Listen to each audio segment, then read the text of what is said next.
Olá, você está no Script, na TV Assembleia e no nosso endereço eletrônico tvassembleia.org. Toda quarta-feira, a partir das 3h30 da tarde, nós temos esse encontro aqui na TV Assembleia, seu canal digital 16.1, qualidade HD. Bom, se você quer rever o programa ou não teve a oportunidade de ver na semana, pode também nos encontrar aos domingos, às 10 horas da noite. Os nossos canais de diálogo são por WhatsApp 999450251 ou por e-mail scriptcristianesequef@gmail.com.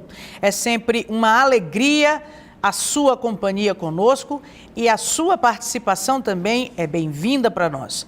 Com sua crítica, sugestão, opinião, questionamento, participe conosco do Script e também de toda a nossa programação. Como disse, a sua participação é muito importante, é uma alegria para nós. O Script a cada semana traz um tema de interesse diverso. Dessa vez nós vamos falar sobre um assunto que preocupa muita gente, tem despertado muito o interesse das pessoas. Desde o interesse para as faixas etárias mais, ou melhor, as menores faixas etárias, as maiores faixas etárias, né? De crianças, adultos, idosos, enfim. A alimentação. Como estamos nos alimentando? O que estamos comendo?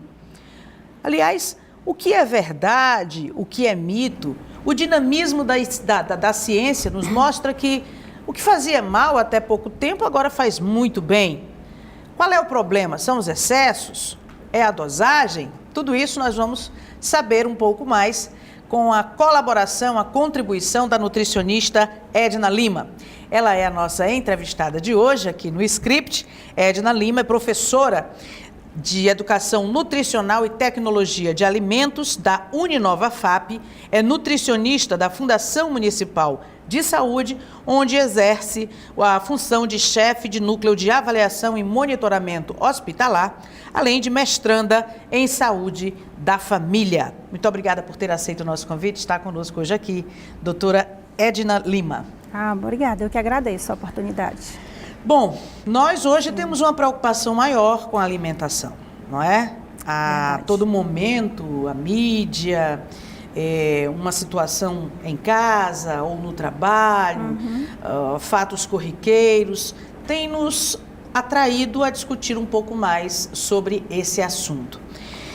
Eu gostaria de inicialmente verificar com a senhora o seguinte: por que a alimentação um hábito diário do ser humano, uma necessidade humana torna-se, de repente, um motivo agora de muita preocupação?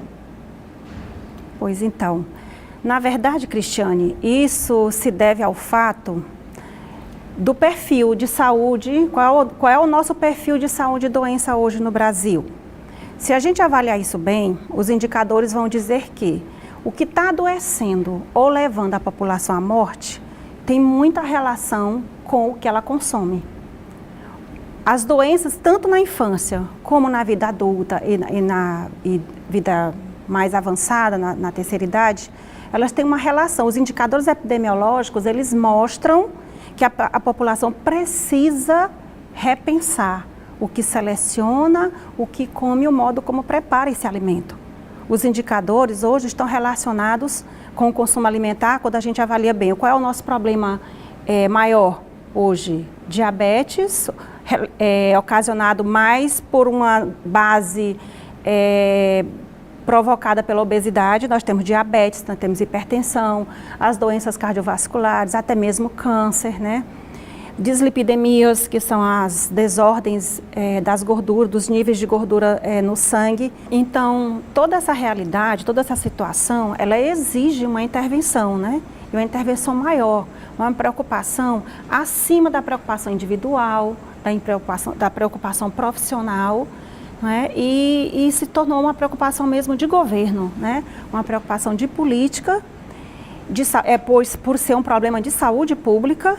Hoje nós sabemos que a obesidade começa na infância e ela perdura por toda a vida, ou ela fica nessa oscilação de vai e vem e consigo vai trazendo outros problemas nutricionais e problemas de saúde relacionados com a questão cardiovascular, inclusive. Então, Por essa razão, hoje nós temos uma ação chamada Política Nacional de Alimentação e Nutrição, composta por 9 diretrizes, sendo que uma dessas diretrizes é exatamente a promoção da alimentação saudável.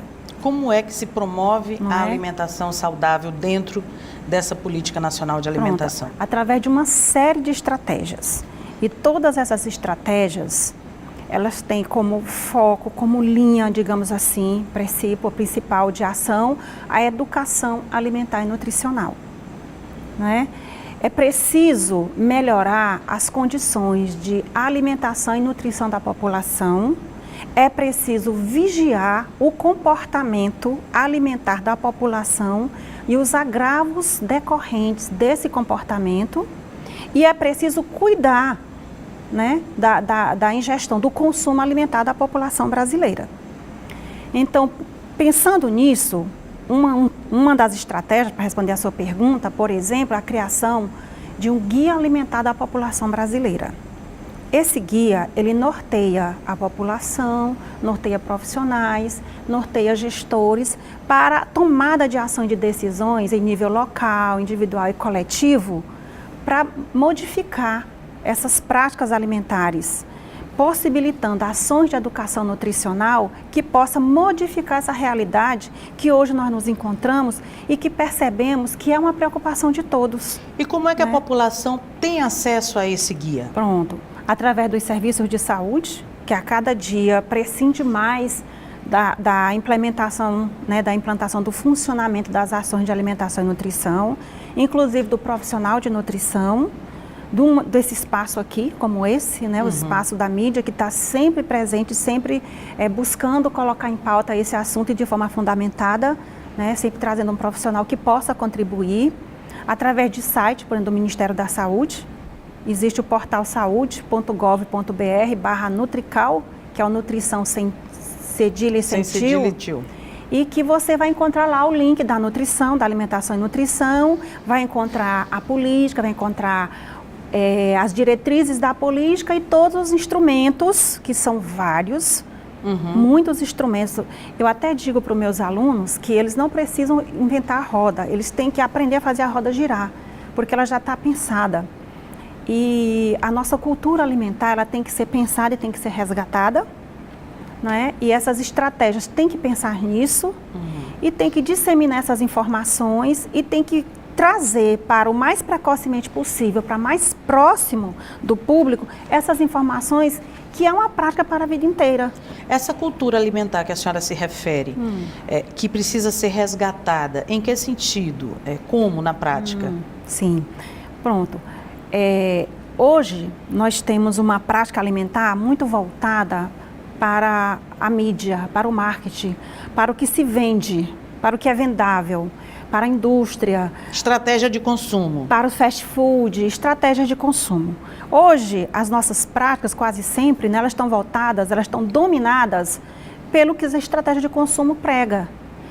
E isso, eles trazem com isso, no que se refere à alimentação, uma oferta fácil, preparada, pré-preparada, industrializada e que não requer muito envolvimento das pessoas com o preparo, o cuidado com a alimentação, apenas com a ingestão, né? E aí, nesse caso, o Guia Alimentar ele traz diversas estratégias que aponta por região do país qual é a melhor forma de você se alimentar, valorizando os grupos alimentares que estão descritos lá nesse guia. Ele coloca que é importante que a alimentação é classificada em 4 grupos. Os alimentos minimamente processados ou in natura, que é o grupo prioritário para a escolha. Os ingredientes culinários processados, que são aqueles que eu vou precisar para preparar o alimento, como o óleo, o açúcar, os condimentos. Os alimentos processados, que já estão prontos, como por exemplo o pão, como por exemplo o floco de milho para eu fazer o cuscuz. E os alimentos ultraprocessados, que são aqueles preparados com ingredientes já processados e que ainda por cima trazem aditivos, conservantes, ingredientes que melhoram o sabor, realçam a cor e que aumentam a vida útil do produto na prateleira. E que, inclusive, nós nem classificamos mais como alimentos, já são produtos. Por exemplo, você tem um milho. Se você tem um milho cozido, é um alimento in natura. O milho que você ou você colhe lá no pé e tal, ou você compra no mercado, o milho é um alimento in natura. Milho normal, in natura, certo? Você compra o floco de milho para fazer o seu cuscuz, é um alimento processado. Ele já modificou. Tá. Não tem aditivo, mas ele foi processado. Você compra um petisco prático, gostoso, saboroso e muito bem aceitável para o seu filho. Aquele que diz assim, feito à base de milho. Sim, aquele petisco. Aquele petiscozinho feito à base de milho. É um produto, é um ultraprocessado que inclusive o sabor realçado de sabor, cheiro e gosto, aliás, e cor, né? Uhum. É realçado de todas essas características, já é um produto ultraprocessado e que traz consigo uma série de riscos para a saúde e que muitas vezes estão voltados para o consumo infantil. Realmente, a maioria desses produtos. Ou consumidoso, uma massa elaborada, processada para preparar um mingau, uma massa, um alimento mais de consistência mais aceitável por uma pessoa idosa. Então a ideia de resgatar a cultura alimentar é resgatar esse in natura. Esse in natura, esse consumo natural do arroz, feijão, o consumo, inclusive nesse momento, nesse resgate, está incluído também a refeição à mesa, com a família toda unida, com a escolha de alimentos da região, com o preparo do alimento em casa. Né? Quer dizer, não é o alimento pelo alimento, até a forma de consumir o alimento. Tem gente que come no trânsito. Sim. Imagine o estresse físico, emocional, fisiológico e você ingerindo um alimento que prescinde. Nesse momento, inclusive, a recomendação é que a gente nem esteja na frente da TV, não é? Que a gente não esteja na frente do celular ou do tablet no momento da refeição. O corpo precisa, né, dessa relação, dessa interação, para que ele aproveite bem os alimentos. Essa relação de estresse, ela não propicia um bom aproveitamento. Quando você consome um alimento, o que acontece? Existe uma coisa que nós chamamos, vou traduzir de uma forma mais simples. Quando você consome um alimento, a atenção fisiológica, digamos assim, a atenção, a necessidade, o funcionamento naquele momento está voltado para o intestino, para fazer a digestão. Então, o fluxo sanguíneo, ele se direciona mais para a região intestinal. E, às vezes, dá até aquele soninho, porque reduz um pouquinho, né, aqui a nível central e cerebral, então dá uma descansada, digamos assim.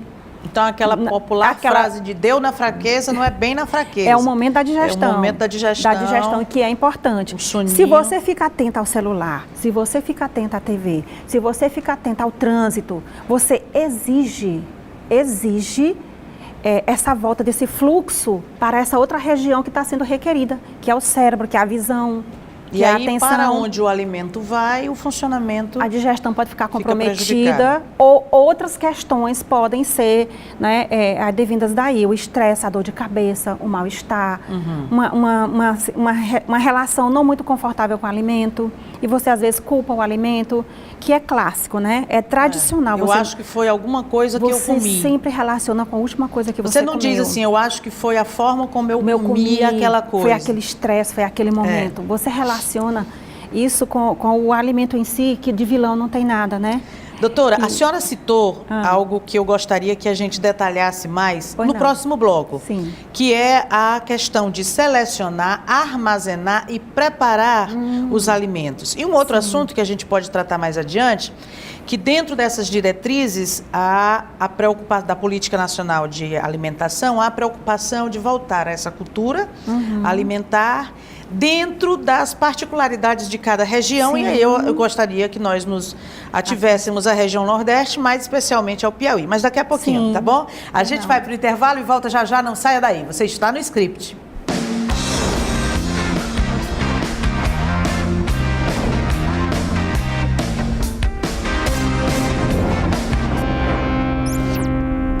O mundo está cada vez mais dinâmico. E para ficar bem informado, acesse www.tvassembleia.org. Conteúdo na velocidade que você precisa. E mais, você pode assistir a TV Assembleia ao vivo, onde você estiver. Curta também a nossa fanpage, tvalep.oficial, e o nosso canal no YouTube, Legislativo PI. tvassembleia.org é o que liga.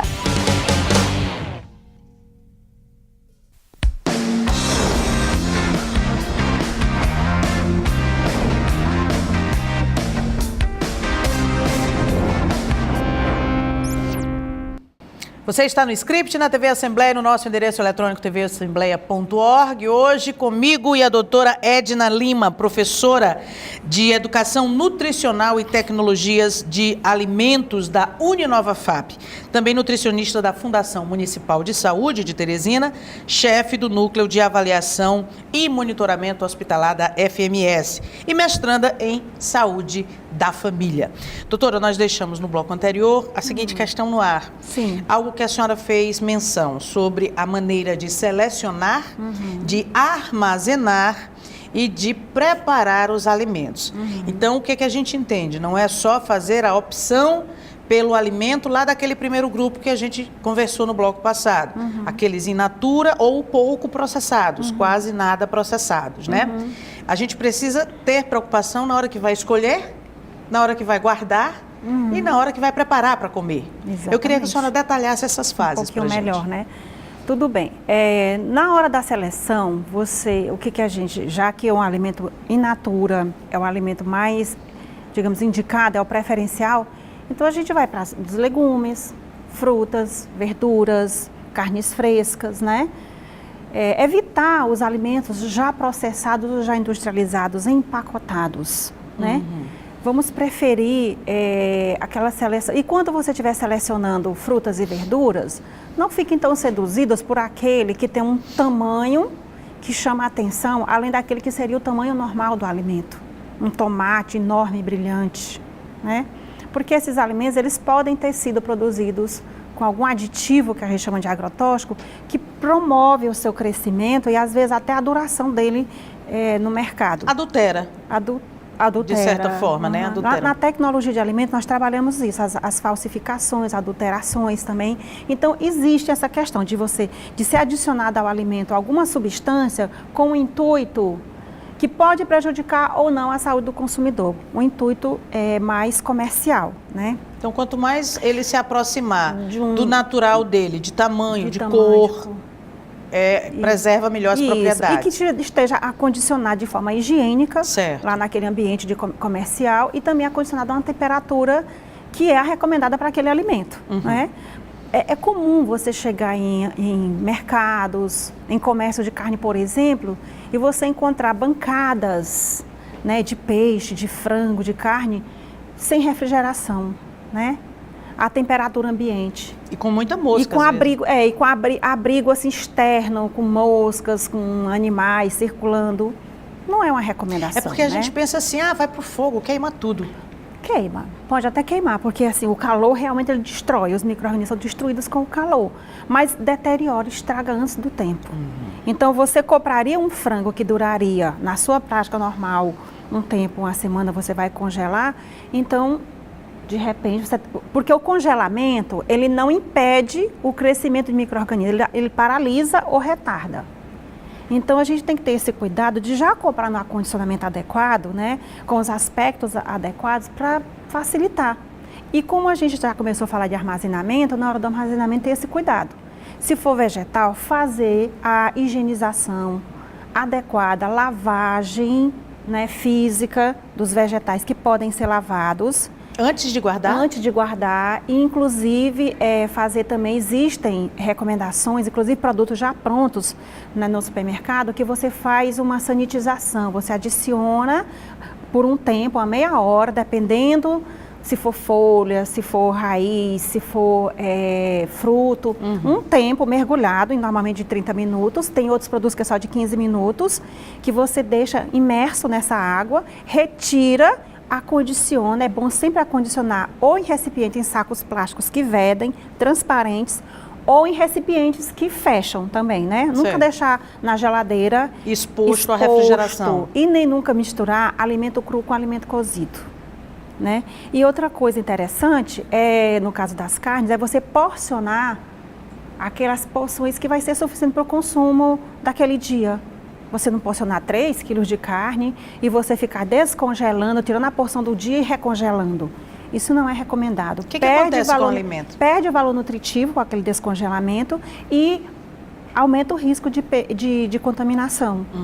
Então, não é interessante. Porcione. Se a casa tem um número X de pessoas, imagine, né? Você já tem mais ou menos a média de quanto vai ser necessário para o preparo e faça a separação. E o modo de preparar? Alimento, só mais um pouquinho. Pode não, fica à alimento vontade. Cozido, por exemplo, que você vai acondicionar, você tem já sempre, guarda pronto. Guarda pronto, sempre tomar o cuidado de colocar em recipiente devidamente higienizado, né? Corretamente lavado, seco, e você colocar a data. Tenha etiquetas em casa, ou pincéis que escrevam, né, em recipientes e que não apaguem, para você utilizar aquele produto dentro de um prazo seguro.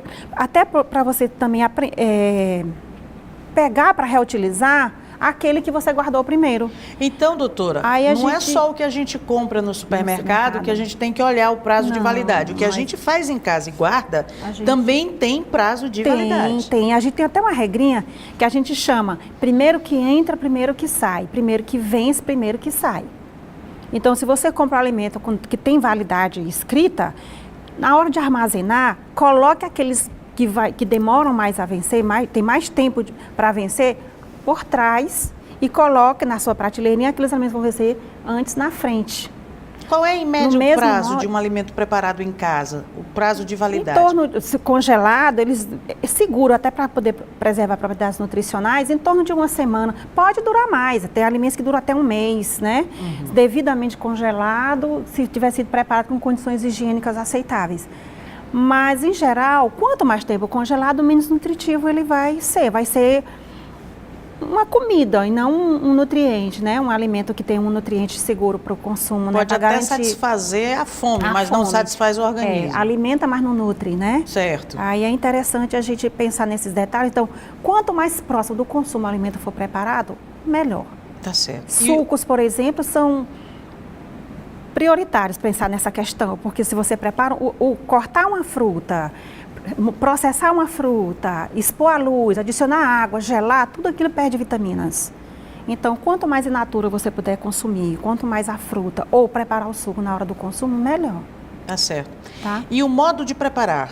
O modo de preparar são os cuidados. É importante que a pessoa tenha unhas limpas, aparadas, que não fique falando durante o preparo do alimento, porque nossa flora, nossa boca, nosso nariz, eles são cheios de bactérias que vivem normalmente ali para nos proteger, mas em outro ambiente eles já são prejudiciais. Além disso, tentar evitar cabelo solto, né? Se possível prender os cabelos, manipular com recipientes limpos, né? Certo. Acondicionar alimentos. Nós temos uma prática interessante que você prepara o alimento está quente, ele preparou, vai para a mesa. Então você leva para a mesa. É ideal que ele seja reaquecido e que vá para a mesa. E aquele que sobrou da mesa, ele precisa ser reaquecido para ser guardado. E a gente deixa esfriar para acondicionar, né? Você reaquece, porque aquele tempo, tem uma temperaturinha preferencial dos micro-organismos, que é o morno. Tipo 45, 50 graus, eles adoram. Aquela que é agradável para a nossa ingestão. Então, você deixa lá um tempo e eles começam a fazer festa, né? E aí, quando você reaquece, quanto tempo você espera para botar de volta, né? Não tem problema. As geladeiras hoje em dia, elas têm termostato, elas não precisa esfriar. Que esfrie para levar à geladeira. Não, é ideal que você... De preferência com fervura, né? E um aliado nosso, uns 70 graus, pode ser 65 a 70 graus. Certo. Comidas expostas em self-service, por exemplo, é importante que a gente tenha um aliado, que eu ia falar agora, que é o termômetro. É um aliado, né, das famílias e de restaurantes, porque você precisa estar avaliando. Então, pratos quentes, eles têm que estar entre 60 a 95 graus. Se não tiver, é preciso reaquecer. Tá certo. Né? Doutora, aí voltamos também a uma outra questão relativa à região, à cultura alimentar baseada ou de acordo com as particularidades de cada região. O que é ideal para nós que moramos no Nordeste, especialmente no Piauí? Como é que deveria ser a nossa alimentação, ou como deve ser a nossa alimentação ideal? Pronto. Nós que moramos no clima quente, a gente deve ter cuidado com os alimentos gordurosos, porque eles aquecem. Então, quanto mais quente o alimento gorduroso é o alimento mais apropriado para regiões frias, porque mantém a temperatura interna. Então, o alimento gorduroso, um cozido, uma feijoada, para o nosso clima, ele aumenta o calor, né, gente? Aumenta o calor e ele exige muito do organismo para resolver, né, para digerir. Mas partindo assim do princípio da questão, o ideal mesmo é a gente pensar no alimento que é aqui produzido. O que é adequado ao nosso solo? O que é aqui produzido? O que o comércio disponibiliza que é mais produzido aqui? O que é do momento? O que é sazonal? O que é daquela estação? O que é da produção local? Que isso é mais apropriado. Porque aquele alimento que suporta, digamos, o clima para a produção naquela região também é um alimento mais apropriado para o consumo das pessoas daquela região. E provavelmente o tempo entre o momento em que ele é colhido e consumido é bem menor, porque não vem de fora. Não. Aí a gente tem que pensar na questão mesmo, econômica, né? Se ele não vem de fora, ele vai ter menos imposto. É mais barato. Ele deve ser menos caro, né? Deve ser mais barato. Ele leva, como você falou, menos tempo de transporte. É um alimento mais, digamos, preservado do ponto de vista nutricional e também mais acessível do ponto de vista econômico, né? A senhora, inclusive, nos trouxe aqui algumas ideias de pratinhos. Eu queria que a senhora citasse, enquanto a senhora for falando, a senhora pode utilizar. Enquanto a senhora for falando, a gente vai mostrando as imagens. Sim. O que seriam esses pratinhos ideais, né? Ideais, de acordo com a região, né? Sim. Na região Nordeste, vamos começar aqui pelo de jejum, né? O que seria um pratinho adequado no nosso de jejum. A gente tem, por exemplo, na nossa região, a gente tem milho, que é da nossa cultura, nós temos arroz, que é da nossa cultura, batata, macaxeira, batata doce. Então, você pode usar isso como carboidrato do seu café da manhã. Nós temos o leite, que é da nossa realidade, né? Café, chás, frutas frescas, certo, né? Que são adequados para esse momento, né? Da nossa refeição. Nos lanches, nós podemos abusar das frutas, porque são alimentos que nós chamamos de reguladores, que fornecem energia, mas fornecem também vitaminas e minerais. Nós moramos no clima quente e que a gente precisa de líquido, de água, de regular nossa temperatura interna e o nosso equilíbrio nutricional. Certo. Seria interessante. No almoço, nós temos pratinhos como o arroz, o feijão, aquela carne produzida na nossa realidade, que é o frango, a galinha, o carneiro, o capote, a carne vermelha mesmo, advinda da carne bovina, suína. E lembrar que essas carnes têm que ser cortes magros. Que são cortes magros, doutora? Que são carnes que não são gordas. Ou seja, menos gordurosas e preparadas também com menos gordura. Feitas ao molho, feitas misturadas com arroz, assadas no forno, assadas e evitar fritura. Evitar essa forma de preparo que adiciona gordura. Se você fritar, se você observar bem, quando você coloca um frango no forno, que você retira, a gordura saiu. Ele está lá com gordura no pirex. Então, a própria gordura do alimento sai. Né? Se você coloca ele para fritar em cima, na panela, você vai ficar repondo gordura, porque ele absorve gordura. Então, você utiliza estratégias que vai ficar gostoso, prazeroso e não vai precisar se expor. E à noite, né? doutora? À noite, aí a gente já traz preparações mais... Nosso clima é quente, né? Preparações mais leves. Saladas, arroz, em menor quantidade, os carboidratos em menor quantidade, porque o nosso organismo já está entrando em repouso. Naturalmente o corpo, a gente desacelera, perde ritmo externo e interno também. Então consumir menos carboidrato, menos gordura, uma refeição semelhante ao almoço, mas em menor quantidade. Certo. Mas pode ser também uma refeição semelhante ao café da manhã, desde que seja aquele que tenha carboidrato, proteína que vem do leite ou do ovo, né?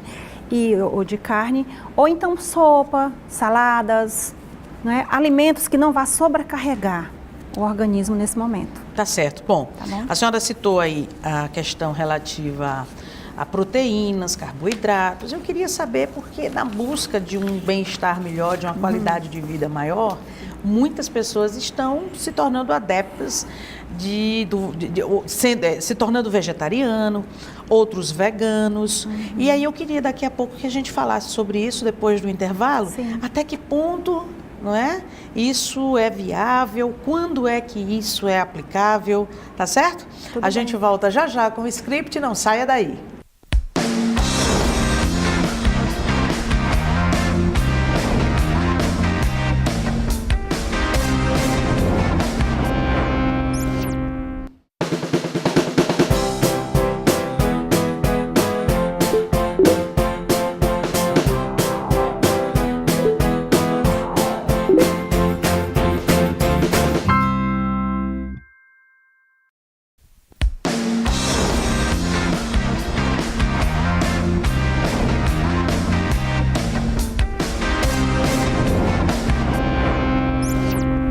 Você está no script, na TV Assembleia e no nosso endereço eletrônico tvassembleia.org. Nós estamos falando hoje sobre alimentação mais adequada, especialmente levando em conta a nossa região, os nossos alimentos mais fáceis de serem adquiridos, né, mais perto de nós, com melhor qualidade. Agora a gente vai entrar num ponto que tem a ver com a busca por uma vida melhor. Muita gente acha que sendo adepto sendo vegetariano, vegano, ou fazendo outros tipos de dietas, é o ideal para ter uma vida mais saudável. Vamos saber em detalhes agora com a doutora Edna Lima, professora de Educação Nutricional e também Tecnologia de Alimentos da Uninova FAP, nutricionista da Fundação Municipal de Saúde, onde é chefe do Núcleo de Avaliação e Monitoramento Hospitalar. E também é mestranda em Saúde da Família. Doutora, há muita opção por deixar a carne vermelha de lado. Os vegetarianos, né? A gente pode assegurar que eles vivem realmente melhor e têm uma alimentação mais saudável por conta dessa opção? Cristiane, a alimentação, ela tem um princípio do equilíbrio, né? Antes de mais nada, precisa ser equilibrada. Quando a gente fala em alimentação equilibrada, saudável e equilibrada, a gente está falando que ela precisa ter os nutrientes que o organismo vai precisar. Então, nós temos os macronutrientes, que são as proteínas, que vêm carne, ovos e leite, e alguns vegetais, como as leguminosas, especialmente, que é onde entra a fava, o feijão, ervilha. Temos também os nutrientes, os micronutrientes, que são as vitaminas e minerais que vêm das frutas e verduras. Dentre esses macronutrientes que eu falei inicialmente, ainda tem a gordura, que nós temos as diversas fontes, animais e vegetais, e temos também os carboidratos, que são as massas, né, as simples, que chamamos carboidratos simples e complexos. Então, o carboidrato, ele precisa ser o mais fibroso possível, digamos, né, o mais integral possível. As gorduras, especialmente as de origem vegetal, porque as de origem animal são mais saturadas. Então, o nosso prato, ele precisa ter esse equilíbrio, ele precisa ter a fonte de proteína, a fonte de carboidrato, a fonte de gordura e a fonte de alimento regulador, que são as verduras e frutas e a água. Então, fazendo esse equilíbrio, esse jogo, é possível sim, né? Existem estudos que mostram diversas realidades, né? Digamos assim. O que a gente, em relação à carne vermelha, existe a preocupação com os riscos que ela pode trazer para a saúde. Esses riscos estão mais relacionados com a gordura que possui nessa carne, que é uma gordura saturada e que vai exigir do corpo, do organismo, um trabalho muito maior para resolver e que vai possibilitar um aumento maior do colesterol interno. Nesse caso, a pessoa que opta por não consumir produtos de origem animal, ela também está evitando esse tipo de risco, de perigo que ela pode ser submetida. Mas ela também está correndo o risco de não ter um aproveitamento adequado das proteínas de origem vegetal. Por quê? Porque nós somos animais, né? Na essência, né, nós somos animais, então nós temos a capacidade, nós possuímos substâncias chamadas enzimas, que têm maior efetividade com a digestão de produtos de origem animal. Isso não significa que a gente não possa substituir pelo vegetal, pode. desde que a gente faça o jogo adequado. Então é importante a pessoa aprender a fazer o manejo, procurar ajuda profissional, porque vai precisar de uma quantidade diferenciada, vai precisar de uma combinação de alimentos facilitadores, tá? Por exemplo, nos alimentos de origem animal, nas carnes e vísceras, nós temos ferro, que é que previne a anemia. Nos vegetais, esse ferro está presente, mas se ele não for consumido na presença de uma proteína animal ou de vitamina C, ele não vai ser aproveitado. Então é preciso esse manejo, é um exemplo, como em relação a outros nutrientes. Não dá para a pessoa dizer, daqui para frente você é vegetariana, pronto, por sua conta e risco. É importante, precisa essa orientação. Precisa cuidar, precisa preparar. Assim como todas as não vegetarianas, precisam também de orientação. Da mesma forma, né? Porque nós temos uma relação de prazer com a alimentação, nós temos uma relação de segurança, nós não temos uma relação de comedido, né? Nós consumimos baseado no prazer e na vontade. É verdade, no mas gosto, existem além dos vegetarianos, né, os veganos, que aí já é uma opção por um gosto já bem mais diferenciado. Em que consiste essa opção de ser vegano? Dessa dieta vegana? Vegana, né? Pois é, né? No afastamento mais, digamos assim... Radical possível daquilo que é vivo, né?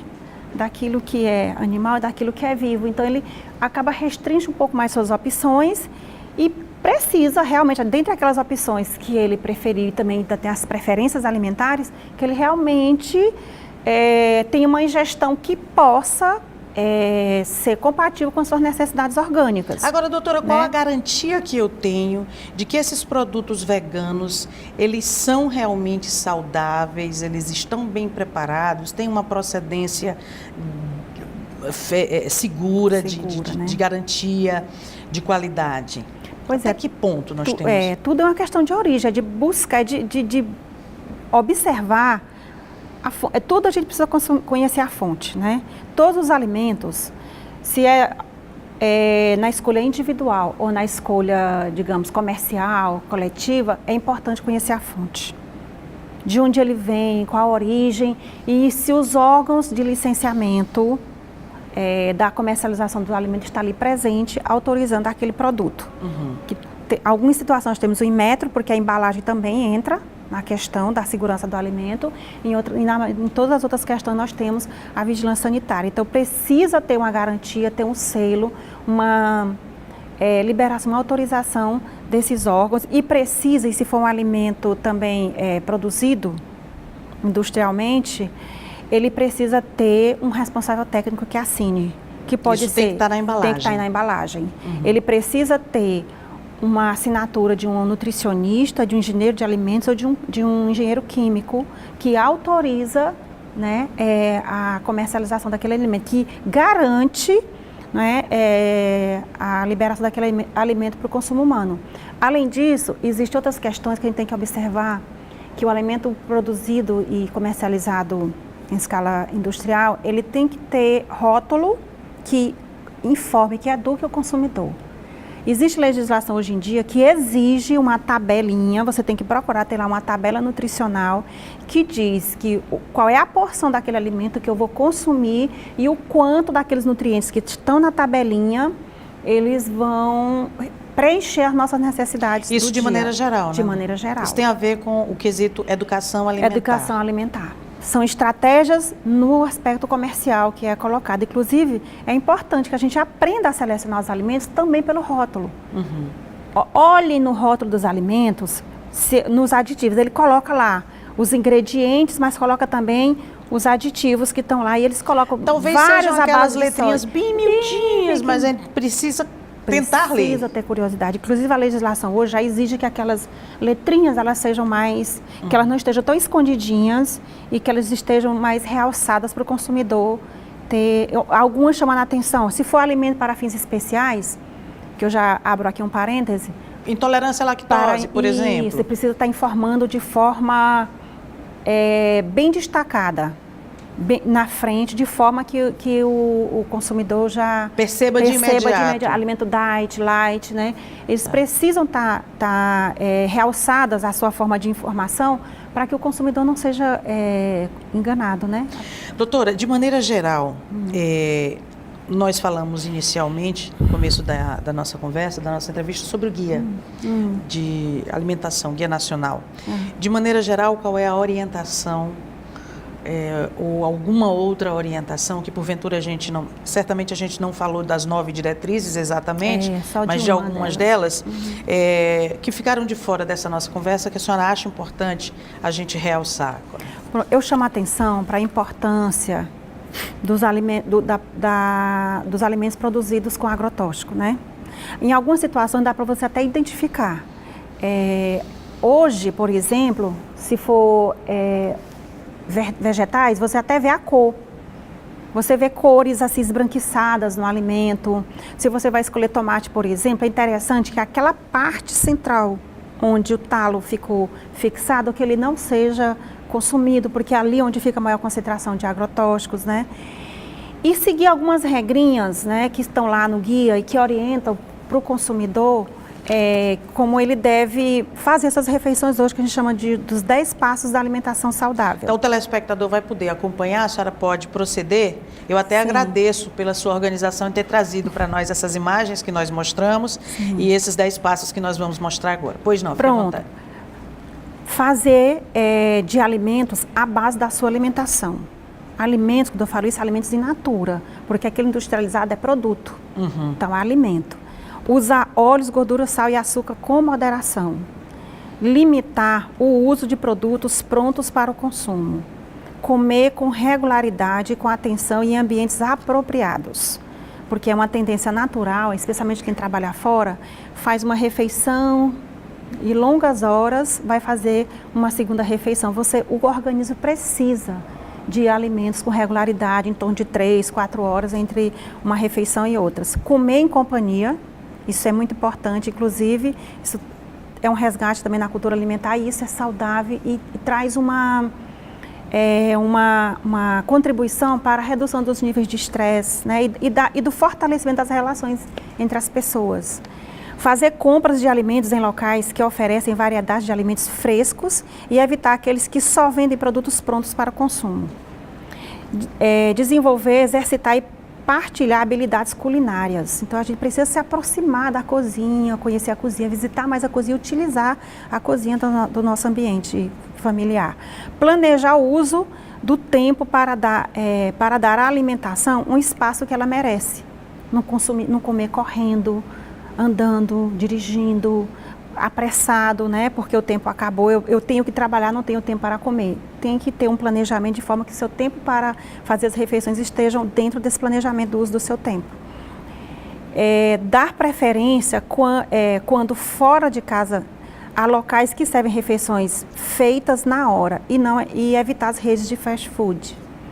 E ser crítico quanto às informações, orientações e mensagens sobre alimentações veiculadas em propagandas comerciais. Certo. Né? Esse ser crítico é ser observador. Observador, né? Meticuloso, cuidadoso. Não se deixar seduzir ou levar por estratégias comerciais, né, que trazem... Tem frases de produtos alimentícios que eles ficam na nossa cabeça. Impregnam. Não é impregnam. Se eu falar emoção para valer... Não é uma frase nova, mas todo mundo vai lembrar do que se trata. É verdade. Então, concluindo, pois não. O instrumento de educação alimentar e nutricional para apoiar as equipes de promoção da saúde e da alimentação adequada e saudável para todos os membros da família e comunidades é o Guia Alimentar da População Brasileira. E a gente deve pensar em interromper ou reverter certas práticas que nos afastam dessas proximidade, dessa relação comportamental diante do alimento e desses alimentos mais naturais e saudáveis. Tá certo. Agora, doutora, antes de nós concluirmos aqui a nossa entrevista de hoje, eu gostaria de tocar num assunto que talvez muitas pessoas se perguntem. Eu me pergunto. Eu lembro muito de ter sido orientada do ovo cozido ingerir a gema, porque era onde estava... Os nutrientes. Onde estavam os nutrientes, né? onde estavam os nutrientes, o melhor do ovo cozido. Depois de um tempo, descobriu-se, disseram que descobriram, que o ideal não é a gema, que o bom é a clara, que é muito mais saudável e tudo mais. E de repente o ovo, ele vale por inteiro, ele deve ser consumido inteiro. E assim tantos outros alimentos, o limão, a maçã, a berinjela e tantos outros. Não é? O que ocorre de fato com relação a essas orientações que daqui a pouco são contra-orientações e a gente tem que lidar com elas? Não é? Isso se deve, Cristiane, ao dinamismo da ciência, às evidências científicas. Porque o conhecimento ele não é estanque, ele não se esgota. Então, se descobre algo hoje e se procura colocar em prática aquilo que foi positivo hoje. E depois se percebe, com a prática, que talvez essa verdade, possível verdade, ela não seja tão clara, tão forte assim. No caso do ovo, por exemplo, o que a gente percebeu? A gema do ovo, ela foi inicialmente orientada por ser uma porção do ovo rica, né, em nutrientes. Mas depois se descobriu que é nessa porção que se concentra o colesterol do ovo. Depois vem a clara do ovo, porque tem a proteína de mais fácil absorção e que vai melhorar a nossa massa muscular. Então, nesses estudos se descobriu que a questão é a forma de preparo do ovo, até o momento que a gente sabe aqui. O ovo pode ser consumido normalmente, regularmente nas nossas refeições durante o dia, como uma fonte de proteína, desde que a gente tome o cuidado para não fazê-lo de forma frita ou adicionada de uma gordura de origem animal especialmente. Tá? Então, o ovo cozido. E aí, essa diversidade, né, a gente vai, é importante que a gente acompanhe essa evolução. A berinjela, se descobriu que a berinjela pode ter um irritante do estômago, porque as pessoas estavam consumindo berinjela crua, né? E ela precisa da modificação, da fibra, de uma substância que tem lá na sua composição, que pode irritar o estômago. Então, as pessoas acreditavam no poder milagroso da berinjela para o emagrecimento. Então, faziam uma água, um suco de berinjela e passava o dia tomando como se fosse algo. Então, o que precisa ser pensado e adotado é o equilíbrio, é a quantidade. Certo. Eu quero agradecê-la por ter aceito o nosso convite, doutora Edna Lima, professora de Educação Nutricional e Tecnologia de Alimentos da Uninova FAP, nutricionista da Fundação Municipal de Saúde, onde ela é chefe do Núcleo de Avaliação e Monitoramento Hospitalar e mestranda em Saúde da Família. Mais uma vez, obrigada. Foi riquíssima a sua colaboração, a sua contribuição. E eu acho que para dirimir essas dúvidas no dia a dia, o importante é procurar a orientação do nutricionista. Não tenha dúvidas, que aí fica mais fácil e personalizado, né? Sem dúvida. Muito obrigada mais uma vez. Eu que agradeço. Nós ficamos por aqui com o Script, que vai ao ar toda quarta-feira às 3h30 da tarde e reprisa aos domingos, às 10 horas da noite. Você também pode acompanhar o Script por nossas redes sociais. O acesso pode ser por meio do nosso endereço eletrônico tvassembleia.org. Nossos canais de diálogo 999450251, se você preferir entrar em contato conosco por WhatsApp. Mas se preferir por e-mail, scriptcristianesequef@gmail.com. Participe conosco do Script, da nossa programação. Sugestões, ideias, novidades, críticas, questionamentos, a sua reflexão. Dicas de temas para entrevistas, dicas de pessoas que podem ser entrevistadas. A sua participação, como a gente não se cansa de dizer, é sempre muito importante para nós. Obrigada pela companhia e a gente volta até o próximo Script.